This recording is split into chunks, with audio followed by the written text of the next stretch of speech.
Professional ভাবে একটা business manager account create করবেন, ওইখানে আপনার টোটাল বিষয়টা পারবেন। ঠিক আছে, এই যে অপশনটা নিচে এইটা, এখানে ক্লিক করবেন।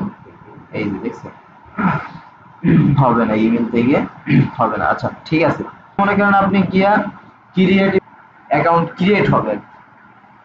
আচ্ছা, অ্যাকাউন্ট ক্রিয়েট হওয়ার পরে আরো কিছু কাজ থাকে। মানে এই যে বিষয়টা, এখান দিয়ে আপনি কি কি করতে পারবেন। ঠিক আছে, আমি যদি দেখাই আপনাকে,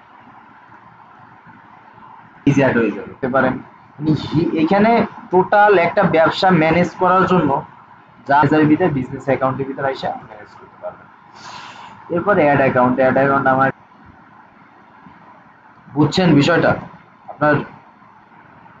এই যে দেখেন, এইখানে আপনার এই যে অ্যাড ম্যানেজার ওপেন হয়ে গেছে। এরপরে এটা যেতে হলে আমাদের কেমন বাজেট খরচ লাগবে? হ্যাঁ ভাই।